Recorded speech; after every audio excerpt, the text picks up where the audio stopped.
Assalamualaikum guys, it's your boy Syarul. Welcome back to my channel. Bam.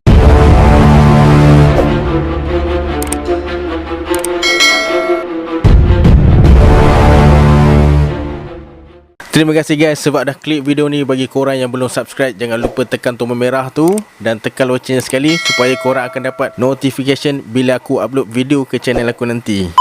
Dalam video kali ini aku akan sambung cerita bercakap dengan jin jilid 1, siri 3 dan siri 4. Disebabkan ramai DM aku dekat Instagram suruh sambung cerita ni. So untuk tidak menghampakan korang wahai subscriber aku, jadi aku sambung lah ya. Bagi korang yang terlepas siri 1 dan siri 2, korang boleh tengok dekat sini ya. Kat sini ya. Sebulan lepas tu Datuk Siti J ni pergi balik tempat tu guys. Memang hasrat dia nak jumpa perempuan cantik tu kan. Tepat pukul 3 petang dia masuk hutan. Lebih kurang setengah jam dalam hutan tu Datuk Siti J ni kena tangkap dengan tentera guys.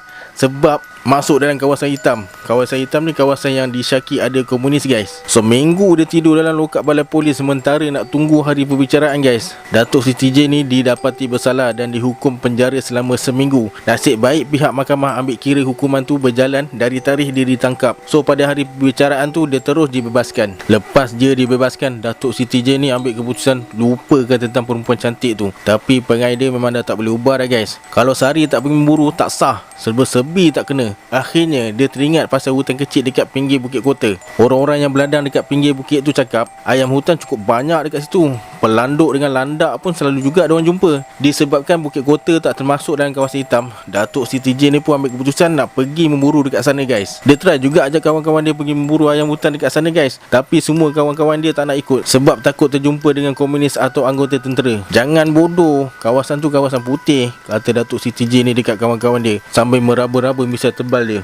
Aku tak ada misai kan? Kami tak nak pergi, jawab kawan-kawan dia. Terus diorang tinggalkan Datuk Siti J ni seorang-seorang dekat anjung rumah. Cerita pasal orang-orang yang beladang dekat pinggir Bukit Kota terserempak dengan komunis tu bukanlah benda baru guys. Dah jadi buang mulut. Sampaikan penghulu dengan ketua kampung kota pun dah tahu. Diorang dah lapor dekat balai polis dah. Komunis memang suka melintas jalan ikut Bukit Kota dari Segari terus ke Ulu Perak nak masuk ke dalam kawasan Thailand. Nasib baik orang-orang yang beladang dekat kaki bukit tu diorang tak kacau guys. Walaupun kawan-kawan Datuk Siti J ni tak nak pergi guys, dia tetap dengan rancangan dia. Hasrat dia nak tembak ayam hutan sebanyak yang boleh. Di samping tu dia berharap juga dapat tembak seekor 2 napuh atau landak.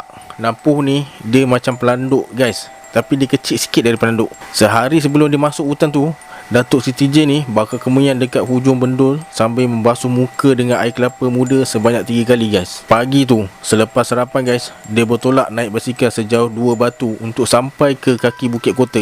Dia memang dah rancang nak memburu ayam hutan pada sebelah pagi guys. Pada pendapat dia, memburu sebelah pagi banyak untungnya. Boleh reda hutan sampai matahari terbenam. Masa Datuk Siti J ni sampai dekat kaki Bukit Kota tu pun matahari dah meninggi. Tapi dia tak terus masuk dalam hutan guys. Dia singgah dulu dekat pondok kawan dia. Nak tanya kawan dia arah mana ada bunyi kokokan ayam hutan. Kawan dia pun tunjuk ke arahnya. Batalkan saja rancangan kau tu, kawan Datuk Siti J ni cakap dekat dia. Kenapa?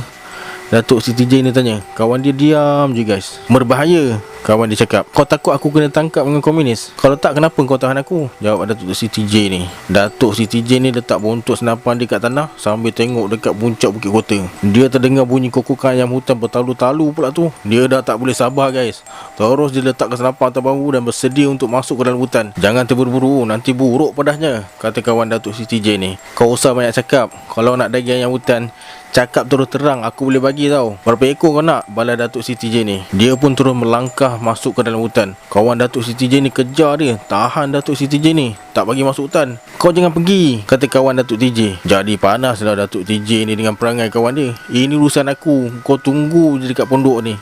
Ada habuan kau nanti, kata Datuk TJ. Aku tak mahu apa yang kau dapat, tapi kau mesti ingat tempat ini bukan tempat seberangan. Banyak orang yang sesat dekat dalam tu, kata kawan Datuk TJ. Dia orang tu siapa? Aku ni siapa? Kalau tak cukup syarat dia ada, aku tak jadi pemburu tau, kata Datuk TJ. Terus dia masuk hutan. Kawan dia giling kepala je. Makin jauh Datuk Siti J ni masuk hutan, makin banyak pula dia dengar suara kokokan ayam hutan guys. Dia sampai dekat satu kawasan agak lapang. Dia berhenti dekat situ. Tiba-tiba dia terpandang sekumpulan ayam hutan keluar dari celah-celah pokok menuju ke tanah lapang. Mencakar-cakar tanah dekat situ, lepas tu masuk dan semak balik. Memang sah, inilah tempat dia, kata Datuk TJ dan mati. Dia merangkak perlahan-lahan menuju ke balik pokok besar. Dia duduk dekat situ. Matahari dah terik, tapi nasib baik dia berteduh bawah rimbunan daun-daun guys. Datuk Siti Jane ni isi peluru penabur dalam senapang. Dia terdengar kukukan ayam hutan dekat atas kepala dia. Dia nampak seekor ayam hutan jantan dengan bulu yang berkilat bertinggi atas dahan. Ayam tu mengempak-ngempakkan sayap dia. Ekor dia panjang berkilat. Tiba-tiba Datuk Siti Jane ni melompat sebab ada seekor lipan bara sepanjang sejengkal keluar dari celah-celah daun kering merayap atas kasut dia. Dia sebabkan kuat sangat dia melompat, lipan tu terpelanting atas tanah. Terus dia pijak lipan tu sampai mati. Ayam hutan jantan atas kepala dia tadi terbang dan terus hilang. Kecewa Datuk Siti Jane ni. Dia terus maki lipan yang dah hancur tu. Datuk Siti Jane ni buat rancangan lain. Dia nak ubah tempat sebab dia yakin ayam-ayam tu tak datang lagi dekat situ. Baru je dia jalan 5 langkah, dia terdengar bunyi kokok ayam. Dia patah balik tempat tadi. Dia duduk kat situ sambil isap rokok daun. 10 minit dia duduk dekat situ, seekor ayam pun tak datang. Masa Datuk Siti Jane ni buang potong rokok, dia terdengar bunyi kokok ayam guys. Tersenyum dia. Dia yakin ayam-ayam itu akan datang juga dekat situ. Ranting pokok sebelah kanan dia bergerak-gerak. Seekor ayam jantan hinggap dekat situ, kemudian turun kat tanah lapang. Ayam tu panggil kawan-kawan dia juga yang lain. 2-3 ekor ayam betina keluar dari celah-celah pokok guys. Ini peluang baik ni. Terus Datuk TJ lepaskan tembakan. Kena ayam jantan tu guys, mengelupur atas tanah. Dengan segera Datuk Siti Jane ni terekam terus sembelih je guys. Masa diikat kaki ayam nak gantung dekat pinggang dia, seekor ayam hutan betina datang depan dia berpusing-pusing 2-3 kali. Terus dia tangkap sembelih je ayam tu. Bila Datuk TJ ni periksa badan ayam tu, dia nampak pangkal peha ayam tu dah kena peluru. 2 ekor ayam hutan tergantung dekat pinggang Datuk Siti Jane ni. Seronok dia. Dia cadang nak bagi seekor ayam tu dekat kawan dia yang berladang dekat kaki bukit. Matahari dah mula meninggi guys. Datuk Siti Jane ni ambil keputusan nak balik. Petang nanti dia nak datang memburu lagi dekat situ. Datuk TJ tengok langit, matahari dah agak condong ke barat. Dia senyumnya. Dia dapat agak pukul berapa sekarang? Masih awal lagi ni. Kalau tak silap baru pukul 3, kata Datuk TJ dalam hati. Tiba-tiba dia batalkan rancangan dia untuk balik guys. Dia nak memburu lagi. Sebelum matahari terbenam, paling kurang 5 ekor ayam hutan dia nak bawa balik. Alang-alang memburu biar puas. Esok lusa belum tentu boleh datang lagi dekat situ. Siapa tahu entah esok entah lusa kawasan ni jadi black area. Sebelum semua ni jadi, baik aku gunakan peluang ni, kata Datuk TJ dalam hati. Datuk TJ ni isi peluru dan senapang dia. Terus dia jalan ikut arah utara, lalu ikut lorong ayam hutan dengan harapan dekat ujung lorong tu dia akan terjumpa benda yang dicari. Baru 5 meter dia berjalan guys, Datuk Siti Jane ni dah terdengar bunyi kokokan ayam hutan jantan. Kali ni kawan-kawan yang tak nak ikut aku memburu mesti rugi, kata Datuk TJ dalam hati sambil memata dahan pokok hutan. Dah jauh Datuk Siti Jane ni masuk dalam hutan, dia terdengar bunyi suara orang bercakap guys. Terus dia sembunyikan diri dekat celah-celah pokok. Suara orang bercakap tu makin lama makin dekat, berselang-seli dengan bunyi kokokan ayam dan suara itik. Sesekali dia terdengar bunyi macam orang kuku kelapa guys. Kuat Datuk TJ ni pandang kiri kanan, satu bayang manusia pun dia tak nampak. Dia ingat itu cuma perasaan dia je. Dia keluar dari tempat persembunyian dia dan meneruskan perjalanan. Datuk Siti Jane ni terasa kepala dia pening dan dia tercium bau wangi dekat sekeliling dia guys. Dia syak penunggu bukit kota nak menguji diri dia. Cepat-cepat dia baca sesuatu, tapi bau wangi tu makin kuat guys. Kepala dia terasa berdenyut-denyut. Ganjil, kata Datuk Siti Jane ni. Dengan ujung golok dia, Datuk TJ ni buat garisan 3 segi dekat tanah. Ujung garisan tu dia pacakkan dengan ranting kayu. Mulut Datuk Siti Jane ni terus membaca sesuatu dengan tenang. Lepas tu dia hembus ranting kayu yang dia cacak tu. Ketiga-tiga ranting kayu tu jatuh guys. So tahulah Datuk Siti Jane ni yang dia tengah berhadapan dengan penunggu bukit kota. Dia teruskan berjalan guys. Bau wangi tu tetap je ikut dia.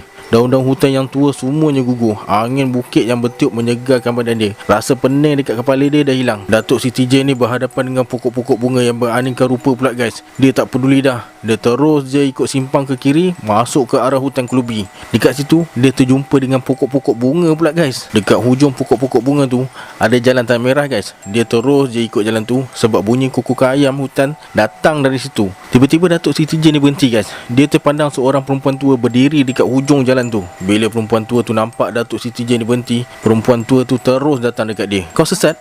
Kata perempuan tua tu. Tidak, kata Datuk TJ. Habis macam mana kau kemari? Tanya perempuan tua tu. Saya memburu ayam, kata Datuk TJ. Patutlah ayam aku banyak yang hilang.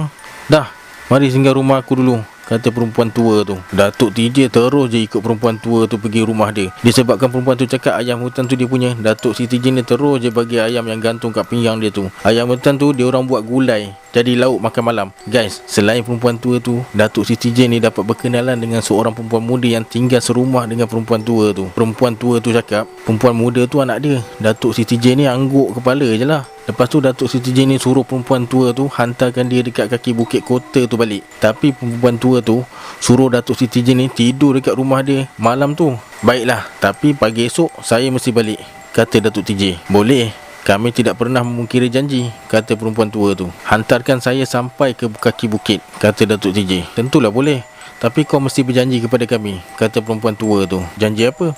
Tanya Datuk TJ. Jangan tembak tenakan kami, kata perempuan tua tu. Datuk TJ terdiam.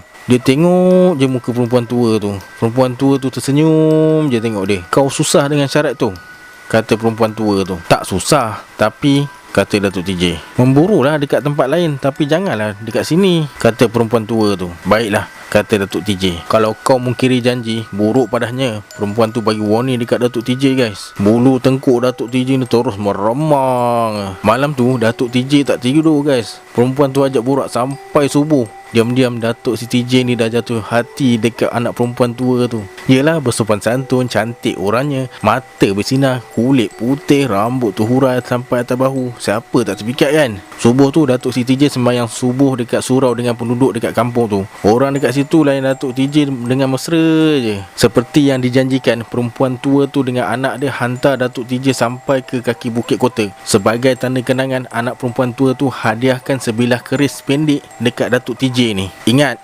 jadilah manusia yang teguh pada janji, tidak menipu dan menyeksa sesama makhluk, kata perempuan tua tu. Kalau mahu ayam, minta pada kami, jangan menembak atau mencuri, kata perempuan tua tu lagi. Datuk TJ ni angguk kepala sambil toleh ke kanan. Kanan. Bila dia toleh kiri je, guys, perempuan tua tu dengan anak dia dah hilang. Datuk TJ balik bukan bawa ayam hutan, tapi bawa keris pendek yang terpaksa diusap dengan kemenyan setiap malam Jumaat, guys. Tapi setiap kali keris tu diusap, guys, anak perempuan tua tu akan datang menjelma. Datuk Siti J ni memang kurang senang dengan benda tu. Akhirnya Datuk Siti J ni ambil keputusan nak pulang ke balik keris tu. Dia pun pergi dekat kaki bukit kota tu, guys. Sehari semalam dia duduk dekat situ. Tak jumpa juga rumah perempuan tua tu, guys. Tempat yang dia tanda tu dulu sebenarnya hutan belantara yang menakutkan, penuh dengan pokok-pokok besar dan akar kayu yang berjuntaian. Kawan Datuk TJ yang buat pondok dekat kaki bukit kota tu cakap, kampung yang Datuk TJ masuk tu kampung orang Bunian, guys. Datuk TJ ni kira beruntung lah sebab orang Bunian tu berkenan dekat dia. Kalau tak, dah sesat dalam hutan berbulan-bulan. Walau bagaimana, guys, Datuk Siti J ni masih lagi jalinkan hubungan silaturahim dengan orang Bunian tu. Dia dah kira sebagai salah seorang anggota orang Bunian tu, guys. Datuk TJ ni dapat tahu dari anak perempuan orang tua tu yang datang masa dia usap keris pendek tu pada tiap-tiap malam Jumaat. Ingat, buat baik sesama manusia, jangan tamak dalam hidup, bersihkan diri dari perasaan hasad dan dengki, kata perempuan tua tu dekat Datuk TJ ni pada satu malam. Saya tahu, jawab Datuk TJ. Lepas tu perempuan tu hilangkan diri di tengah-tengah bau kemian yang semerbak tu, guys. 2 minggu kemudian Datuk Siti J ni hilangkan diri selama seminggu, guys. Semua anak buah dia jadi gempar. Masuk minggu kedua, Datuk TJ ni balik, terus dia beritahu dekat nenek Siti J yang dia dah berkahwin dengan orang Bunian tu. Nenek Siti J ni diam je, tak cakap apa-apa.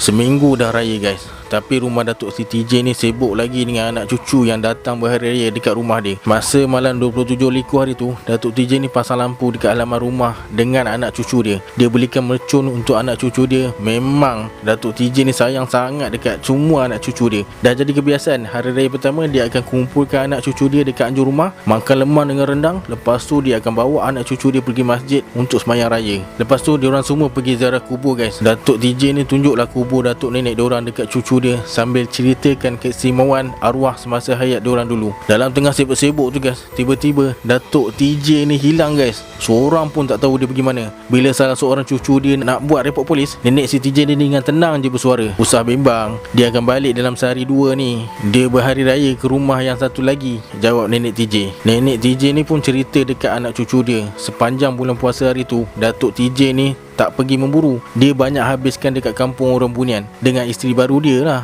Setiap kali Datuk TJ ni balik, dia mesti bawa hadiah untuk nenek TJ ni. Hadiah tu orang Bunian yang bagi. Nenek TJ ni tak pernah tanya pun pasal isteri muda Datuk TJ ni. Nenek dia tahu kalau tanya mesti Datuk TJ ni naik angin. Karam bergaduh pula. Dah bergaduh masing-masing buat muka masam pula. Malu dekat anak menantu, cucu cicit semua. Demi menjaga kerukunan rumah tangga dan anak menantu, ada baiknya dibiarkan je lah.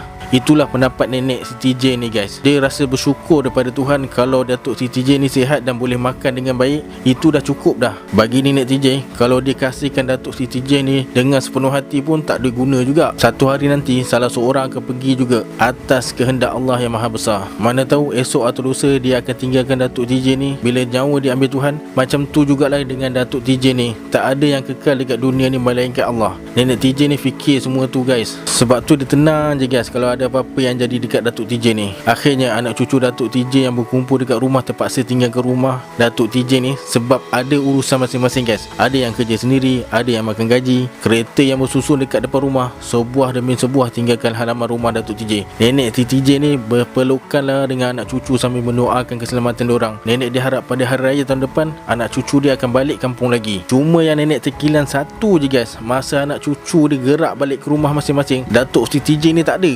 Kalau diingatkan perkara ni, perasaan nenek Siti J ni jadi sayu dan hiba je guys. Sampaikan salam pada Datuk, kata Zaki, cucu Datuk TJ yang ke-12. Boleh, jangan bimbang, kata nenek TJ. Zaki lah yang paling lewat sekali gerak dari rumah Datuk TJ ni. Dia jadi cikgu dekat sekolah menengah Dr. Burhanuddin dekat Teping. Bila semua anak cucu dia dah gerak, nenek Siti J ni buat kerja dia macam biasa lah. Belah pokok sirih dekat belakang rumah, tengok ayam, petik kacang panjang. Kalau dia ikutkan hati, nenek TJ ni nak je ikut salah seorang dari anak cucu dia, duduk dengan dorang. Tak guna kalau duduk rumah seorang-seorang, suami asyik tinggalkan dia je. Bila nenek Siti J ni fikir dalam-dalam, dia tak rela tinggalkan Datuk TJ ni. Dia fikir semua yang terjadi atas diri dia adalah atas kehendak Allah yang Maha Besar. Dah 3 jam anak cucu dia pergi, tapi telinga nenek Siti J ni terngiang je suara anak cucu dia. Nenek dia pun tak tahulah pukul berapa anak cucu dia gerak tadi. Yang pasti masa anak cucu dia gerak tadi, matahari baru naik segala. Matahari naik segala ni lebih kurang pukul 9-10 macam tu lah guys, waktu solat duha. Tapi sekarang matahari dah dekat pucuk kelapa. Ni pula lebih kurang pukul 12 tengah hari. Nenek Siti J ni masuk dalam rumah. Lepas je dia basuh, potong kacang panjang semua, dia terdengar bunyi kereta masuk. Nenek dia pergi tengok dekat depan muka pintu tu. Dia nampak Hakim, cucu dia, keluar dari kereta. Kenapa? Ada orang tinggal ke Kim? Tanya nenek. Tak ada apa nek, kereta Ramlah berlanggar dekat Pekan Pusing. Nenek terdiam. Apa yang mesti kita buat? Nenek tanya. Hakim suruh nenek dia masuk dalam kereta, terus pergi Batu Gajah. Nenek Siti J ni dah tinggalkan pesan dekat jiran dia. Bila Datuk TJ ni balik, suruh dia pergi hospital Batu Gajah. Macam ada sesuatu yang gerakkan Datuk Siti J ni, yang dah lama tinggal dengan isteri muda dia dekat kampung Bunian tu guys. Tiba-tiba dia nak balik. Isteri muda dia tak tahan dia guys. Datuk Siti J ni sampai dekat rumah waktu maghrib. Dia tak tanya pun dekat jiran dia pasal nenek TJ ni. Lepas sembahyang, jiran dia datang guys, sampaikan pesan nenek Siti J ni tadi. Terima kasih, aku ingat lepas sembahyang isyak ni aku nak pergi lah, kata Datuk TJ dekat jiran dia. Lepas isyak, Datuk Siti J ni pun hidupkan enjin kereta dia guys. Lepas tu dia matikan enjin kereta tu balik. Dia buka bonet kereta untuk pastikan dia bawa barang keperluan, kalau tayar kereta dia bocor dekat tengah jalan nanti. Lepas tu dia periksa enjin kereta semua bagai. Dah yakin kereta okey semua, dia pun gerak. Masa Datuk TJ ni tinggal ke rumah guys, keadaan langit agak mendung. Tak ada bintang, tak ada bulan. Dia terus drive kereta Ford Agilia dia. Datuk TJ dah melintasi kampung Buruk Bakor dengan Simpang 3. Bila dia masuk dalam kawasan kampung Bulu Au, hujan mula turun dengan lebat guys. Susah juga dia nak drive waktu malam dengan hujan lebat. Dia terpaksa bawa slow kereta dia. Sesekali Datuk Siti J ni terbabar dekat tepi jalan guys. Bila dia selisih je dengan lori balak atau lori ikan, dia terpaksa berhentikan kereta. Datuk Siti J ni dah lalu Jambatan Nordin dekat Tanjung Belanja. Sekarang dia dah masuk Pekan Parit guys. Hujan tak reda juga. Walau apa yang terjadi, Datuk TJ ni tetap nak teruskan perjalanan dia pergi ke hospital Batu Gajah. Datuk TJ ni dah menggigil kesejukan. Sampai dekat satu selekor, kereta dia berhenti dengan tiba-tiba guys. Dia cuba hidupkan enjin tapi tak berjaya juga. Dalam hujan lebat tu, Datuk TJ ni keluar daripada kereta. Dia buka bonet depan, dengan lampu suluh dekat tangan, dia meraba-raba semua wayar yang ada dekat enjin kereta tu. Badan dia dah basah habis lah, sampai menggigil guys. Datuk TJ ni cuba lagi hidupkan kereta dia tu, tak berjaya juga guys. Dia try bunyikan horn, tak bunyi juga guys. Datuk TJ ni tenang je, walaupun dia tahu dia sekarang berada dekat tempat sunyi. Dekat kiri kanan guys, penuh dengan hutan tebal. Kilat mula sambung menyambung. Dari cahaya kilat tu guys, Datuk Siti J ni dapat agak dia berada tak jauh dari Bukit Berapit. Sebab setiap kali cahaya kilat memancar, dia nampak Bukit Berapit tu. Hujan terus turun guys. Jalan raya dah penuh dengan air melimpah-limpah. Datuk TJ ni tengok jam dah hampir pukul 12 malam. Tak ada sebiji kereta pun lalu dekat situ. Dia dah menggigil-gigil duduk dalam kereta Ford dia tu tu guys, tiba-tiba Datuk Siti J ni nampak ada cahaya lampu dari sebelah kanan jalan dia guys. Cahaya lampu tu datang dari sebuah rumah. Datuk TJ ni ambil golok dia, selit dekat pinggang. Lepas tu dia ambil keputusan nak pergi dekat rumah tu. Dia kunci semua pintu kereta dia. Dia seberang jalan dalam hujan lebat tu guys. Dia masuk dalam satu lorong, pergi dekat rumah tu. Sampai je dekat kawasan rumah tu guys, kilat memancar guys. Datuk TJ ni nampaklah rumah tu. Rumah batu 2 tingkat. Halaman dia penuh dengan pokok-pokok bunga. Dia masuk bawah rumah tu, terus dia ketuk pintu. Tok tok tok tok tok tok. Tak ada jawapan. Dia ketuk lagi. Tok tok tok tok tok tok tok. Pintu tu buka. Dia nampak ada seorang perempuan muda berdiri sambil pegang pelita minyak tanah guys. "Saya mahu tumpang berteduh," kata Datuk TJ ni. "Oh, begitu. Masuklah ke dalam," kata perempuan tu. "Tak apalah, biarlah dekat luar ni je," kata Datuk TJ ni. "Jangan begitu. Masuklah," pelawa perempuan tu. Akhirnya Datuk TJ ni masuk juga. Perempuan tu suruh dia duduk dekat ruang tamu. Perempuan tu bagi kain pelekat dengan baju Melayu dekat Datuk TJ ni. Dia terus pakai. Perempuan tu hidang pula kopi panas dekat Datuk TJ ni guys. Habis dihirupnya. "Tinggal seorang je?" tanya Datuk TJ. "Mak dengan ayah saya pergi Bagan Serai tengok orang sakit," kata perempuan tu. "Suami?" tanya Datuk TJ. "Saya belum suami. Dulu bertunang dengan askar, tapi tunang saya mati kena tembak komunis dekat Sungai Siput," jawab perempuan tu. "Kalau begitu, tidak manis saya berada dalam rumah anak dara malam-malam macam ni," kata Datuk TJ. "Apa salahnya? Kita tidak buat jahat pun. Awak datang dengan kereta awak rosak dan saya berkewajipan menolongnya. Masa ni masa awak. Nanti ada masanya saya memerlukan pertolongan awak," kata perempuan tu. "Awak perempuan yang baik hati," kata Datuk TJ. "Usahlah terlalu memuji," kata perempuan tu. Dekat luar rumah guys, hujan makin lebat dengan petirnya, dengan kilat sabun menyambungnya, dengan anginnya lagi. Sesekali terdengar juga bunyi dahan pokok patah. Datuk TJ ni terdengar bunyi lolongan anjing sayup-sayup je dekat luar dengan bunyi kucing tengah bergaduh. Dari arah dapur pula guys, Datuk Siti J ni terdengar bunyi pinggan dengan piring berlaga-laga. Serentak dengan tu, dia terdengar bunyi suara perempuan mengilai guys. Datuk TJ ni diam je. Malas dia nak tanya perempuan tu. Dia tetap tenang je. Tak sedap lah kan, datang rumah orang, orang tu buat baik pula dekat kita. Nak tanya pula hal peribadi orang tu pula. Itu biadab namanya, fikir Datuk TJ ni. Dia tak nak perempuan tu tuduh dia biadab. Malam tu perempuan tu bagi tahu dekat Datuk TJ ni, dia dengan orang tua dia berasal dari Pulau Pinang dan berbangsa Cina. Masa zaman pemerintahan Jepun, diorang tinggal dekat Batu Gajah dan terus memeluk agama Islam. Bila Jepun kalah, diorang pindah dekat Seputih dan beli rumah dengan tanah yang diorang duduk sekarang ni. Dengan penjelasan perempuan tu, senang sikit hati Datuk Siti J ni. Kemudian perempuan tu bagi Datuk TJ ni sebuah bilik guys, lengkap dengan katil, meja dengan almari semua. "Bilik tu untuk awak tidur," kata perempuan tu. "Jangan bimbang, esok saya suruh orang baiki kereta awak. Kereta awak dengan awak selamat dekat sini," kata perempuan tu. "Terima kasih," kata Datuk TJ. Perempuan tu tutup pintu bilik. Datuk TJ ni dengar perempuan tu kunci bilik dari luar guys. Dia tersenyum je. Dia agak perempuan tu buat macam tu sebab dia risau Datuk si TJ ni keluar cari dia tengah malam nak rogol dia. Datuk TJ ni mengeleng kepala guys. "Aku tidak sejahat itu," kata Datuk TJ dalam hati. Dia rebahkan badan di atas katil. Baru je dia nak tidur guys, dia terdengar macam-macam bunyi dekat luar. Ada bunyi orang berjalan, ada suara orang menangis. Datuk TJ ni buat tak peduli je. Dia ingat semua tu perasaan dia je. Akhirnya Datuk si TJ ni terlelap. Dia bermimpi ada orang berkepala anjing datang dekat dia, terus nak baham pangkal peha dia. Datuk TJ ni melawan guys. Dalam perlawanan tu, dia kalah guys. Orang berkepala anjing tu terus koyakkan daging peha dia. Darah bertaburan dalam bilik. Datuk TJ menjerit sekuat hati dan terus jaga. Datuk TJ ni terkejut guys, sebab hari dah cerah. Matahari dah mula masuk dalam ruang bilik dia. Dia mengerutkan dahi sebab dia dapati diri dia cuma tidur dekat atas simen di sebuah bilik yang kotor dan buruk guys. Tak ada katil, tak ada meja. Yang ada tunggu kayu dengan batang pisang je. Datuk TJ ni keluar, terus dia tarik nafas panjang. Rumah yang malam tadi cantik, sebenarnya rumah buruk yang tunggu masa nak roboh je guys. Dekat halaman rumah pula penuh dengan belukar guys. Pemandangan sekitar rumah tu amat menyeramkan. Datuk TJ ni cari perempuan yang layan dia semalam. Tak nampak batang hidung pun. Dia pergi pula dekat ruang tamu. Dia nampak ada satu cawan sumbing yang kotor. Dekat dalam tu ada air hitam yang busuk. Ada 2-3 ekor bangkai cicak yang kembung dalam cawan tu. Datuk si TJ ni mengucap panjang guys. Dia ingat malam tadi dia memang minum dekat situ. Dia yakin air tu dah masuk dalam perut dia. "Syaitan, aku dipermainkan oleh syaitan," bisik Datuk TJ ni. Dia pun terus tinggalkan kawasan rumah tu menuju ke jalan raya. Datuk TJ ni cuba hidupkan enjin kereta dia. Hidup pula. Datuk TJ drive terus pergi ke hospital Batu Gajah. Dia kecewa guys sebab Ramlah yang terlibat dalam kemalangan jalan raya tu dah meninggal dunia. Jenazah dia telah dibawa ke kampung malam tu juga. Datuk TJ ceritakan kisah yang dia alami pada seorang pekerja dekat hospital Batu Gajah tu. Begini pakcik, rumah tu rumah tinggal. Anak dara tuan rumah tu gantung diri dekat ruang tamu rumah tu, kata pekerja tu dekat Datuk TJ ni. Sebab? Tanya Datuk TJ. Dia kecewa kerana tunangnya berkahwin dengan orang lain, jawab pekerja tu. Oh begitu, kata Datuk TJ. Ok guys, sampai sini je video untuk hari ni. Kalau korang nak aku sambung cerita ni, sila like, komen dekat bawah dan share video ni. Bagi korang yang masih baru dalam channel aku ni and suka dengan konten-konten yang aku buat, harap korang boleh subscribe channel aku dan tekan loceng notification sekali. Dan terima kasih kepada korang yang telah menonton video ni. Tunggu video aku selanjutnya. Adiosa.